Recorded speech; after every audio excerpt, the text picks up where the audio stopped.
athletes and elite athlete performance training, conventional, right? Like traditional, modern stuff. I think about this kind of stuff a lot, but it was inspired to talk it out by ATX Physical Therapy's post, just as a reminder as to like, all right, maybe it's time to unload that information from my mind. So basically, I'm going to talk out the process that I go through personally when I'm in my lab, right, in my school of thought. So we're looking at athlete performance training, like elite level. Now, if we're looking at the element of sport, we're going to see there's pros and cons, okay? Now, sport itself, when you get to the professional ranks or at the higher levels, it's a business, right? And the business is designed to run like an engine smoothly. That means that the athletes themselves are like human resources, right? They're like a fuel that propels the sport, that makes the money. But with that in mind, they're not the prime focus and importance of sport itself. Sport itself in the pro ranks, the importance itself is the business aspect. Cheeks in seats, money in wallets, stocks, bonds, dividends, right? Making money big and consistently through sport, right? Entertainment. And as athletes seeking that, you should know that about what you're getting into, right? It's a renewable resource as far as the humans going in because it's a revolving door, because there's always others that can come in, right? None of them, especially the way that it's done nowadays with like sport and scheming points and like scheming wins, right, through game plans, athlete specifics aren't as important because you can plug and play almost anyone in to just run the same programming. As long as they can, like, you know, for football, as long as they can run in these lines and catch and take a hit and whatever, like a wide receiver, that's all that matters. So the specifics and the individuality of it are less important. Just know that, right?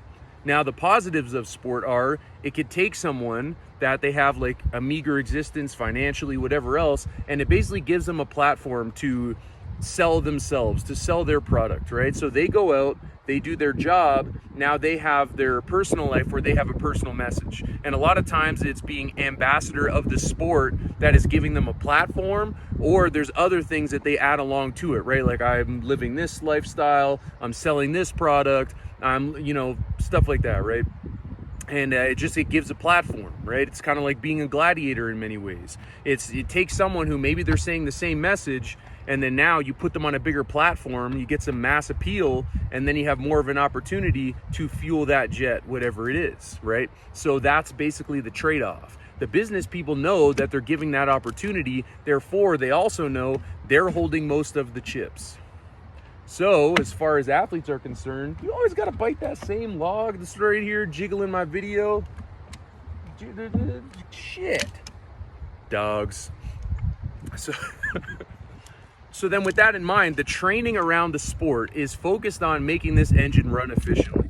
So that means that it's hyper-specific skill training with objectives based on the target of the sport. So that's basically like you have an athlete, someone that's athletic, whatever. Now they're refining their athletic practice, that could be anything, and specializing it into the targets and objectives of the sport that they're in. So based on the training, it's not designed for longevity. It's not looking for, okay, I'm taking this athlete that's an individual, it's the son or a daughter of someone that started off in a sport that gave them something, then they just started to develop a passion for it. They kept training, kept evolving, growing, and leveling up their game to the point that now this is a human being with a life, maybe a family, whatever, and then also here's what they're going to be doing after sport, because sport is only so many years, that we want to look at longevity, health, and well-being after their time of keeping the sport afloat has passed, and they're just moving on with the bigger game, which is the overall game of life. Because sport is a microcosm of the macrocosm of life itself, right? It's like little mini node of life. That's not what the people that run sport are thinking of. So then the onus now is on the athlete, to where most of the training is basically just grind these skills in so that you could perform your task and keep the engine running, period. And that's why a lot of people, like the post, they get broken down and busted up from it, because it's not designed for tomorrow, it's designed for right now. So if you look at it as like economics, it's like if they gave you $20 every day and you're gonna spend all of that $20 that day, and you have to. It's not thinking about tomorrow. You're not even guaranteed that you're gonna get the next 20 tomorrow. It's just in that day, you got $20 and that's what you got to spend, and you might get 20 tomorrow. And that's basically like the economy behind conventional sport training. Use all your energy now, do what you can to recover, but also we don't really care about the longevity, and we can replace you if you don't do what it takes yourself to take care of yourself. So we're gonna give you the base package, which is basic sport training. We're gonna give you the base package that will help you to do your job. It's not guaranteed to give you longevity in life. It's not even guaranteed to level you up in the sport. It's just standardization around you, however, like say they drafted you, signed you to the team, however you came in, you had enough skills to get in the door. The training is just enough for you to maintain your job, and then the fall off happens to the individual. So that's if they don't do enough, they don't do the right stuff, it doesn't matter to them. They want to make sure you have enough mobility to stand in your stance, to do your job, whatever, play your position, right? Play the game. You have the strength to do it. You have the mentality, just the stuff to physically fulfill the task. That's it. So then training for those who are athletic practitioners or those seeking athleticism, the more onus has to be on you as the individual to train smarter, right? People that say train harder in the grind. The grind is the common thing, and the wheels are falling off. And people are starting to see that now, how much the wheels have fallen off, right? The training isn't holding up. More people are getting hurt, and faster and worse and more often and all that kind of shit, right? And yeah, there's playing service and there's footwear and there's like the way that the schedule works. This is why I like training people more in martial arts now, because martial arts, you have more time off, right? Like, yeah, there's injuries. Disclaimer, if you play a sport, you're gonna get hurt. If you live life, you're gonna get hurt at some point, period, right? Like that's what you're signing up for. Okay, so let's get over that. But being smart is knowing some things have a higher risk, right? Some things have a greater schedule. Like NBA, what do they play? 82 fucking games? That's a lot. That's a lot of travel, which is another thing to think about, as well as the schedule itself, right? Football, you're doing it every week, to where you do it for like half the year or so, and you have half off, but really you have to keep training. So you can take some time off, but really injuries happen to give people time off because they've been doing too much. So for some, they embrace it and really milk it because that's the only way that they get some time off. And then they have to hope that their skills are valuable enough that the team is basically willing to wait for them to get healthy to return to fueling the engine that is the sport in question. So the training itself is up to the individual. So for those who have watched to this point now, we're actually going to get into some shit at the training itself and the bare bones, right? The training, again, is meat and potatoes.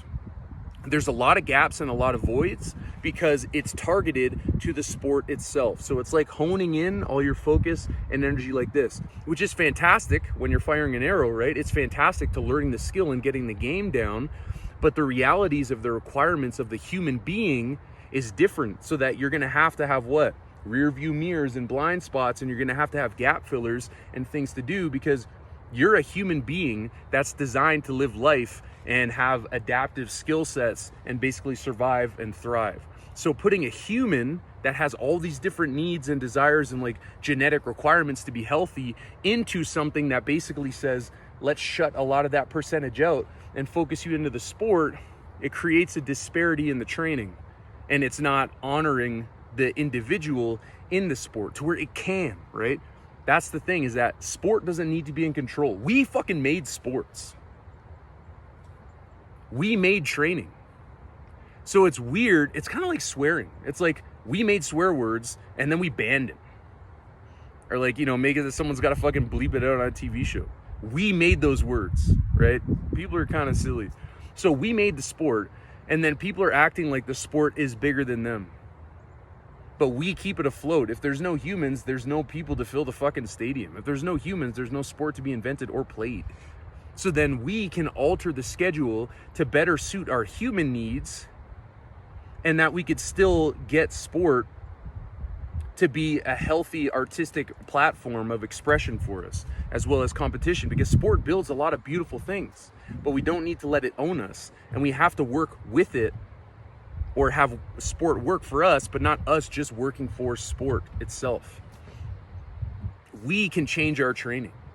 We can make our training make us better, but we can also have sport alter itself so that it's more honoring of the people actually doing the sport, and there's less of a revolving door, and it's more of a healthy, better business practice.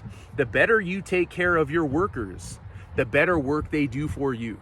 The smarter and harder that you work for yourself, the better work you can do, which makes you more desirable to be taken in by a team looking for your services.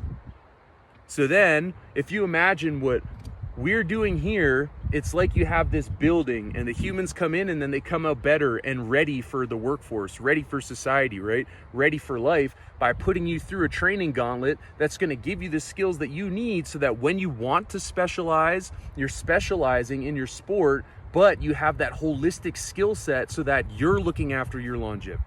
You're looking after, okay, what am I going to be doing after this? I need to be healthy now and later, because the sport itself is designed that you basically burn out your best energy in this small amount of years, and then you spend the rest of your life healing yourself. We can change that, right? There's plenty of evidence to show that the better workers and people are taken care of, once again, the better they can perform. So sport as a whole can be better. Training as a whole can be better. But we have to do that. Sport isn't going to stop and do it for us. We created that technology. We have to make the changes. Period. So then on our part, we're doing what we can to give people better training, so that they're taking care of the energetic requirements, so that your energy is your fuel, just as food is your fuel, just as water is your fuel, right? We're taking care of our own person. Energy is the thing that comes from the inside out, so that you have enough fuel to even perform the task at your best. And then healthy enough energetic recovery techniques, so that you have enough energy again to repeat the task the next day, and the next day, and the next day. Because it's positive motion math. If you're multiplying and adding more than you're subtracting, you end up having more energy. And then if that goes on and on and on, you see how that can grow. That's why a lot of people that practice Qigong, for example, they get better at it as they age, because they're having more and more fuel in the tank. So those are some of the things that we're doing to help people fill the gaps and the voids of their training, because basically most of them are training with bad math. They're using more energy each day than what they have. So if they start the day with like 100 energy dollars and they go and do like the grind it out, I'll work hard all day, classic training, it's like they end up each next day with like, okay, then they got $99, then they got 98, then they got 97, then they got 96, etc., to where then they start getting hurt and they don't understand why. It's just bad math.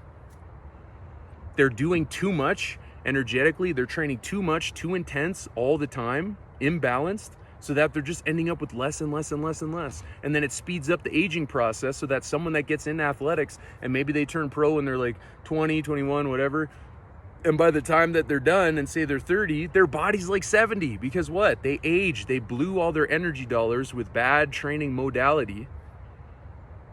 And then that's just what happens. You end up with less and less and less. So we're dealing with good motion economy, so that you're adding, multiplying. No matter what, it's going to be a journey. It's going to have peaks and valleys. But we're making it so that you're having more money in the bank. It's like having a good investment profile. You're making energy, right? You're making money when you're even not working.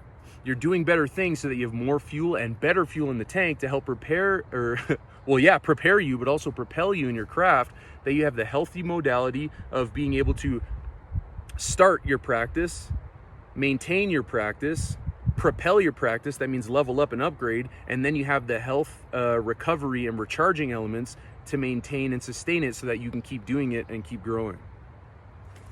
Equilibrium.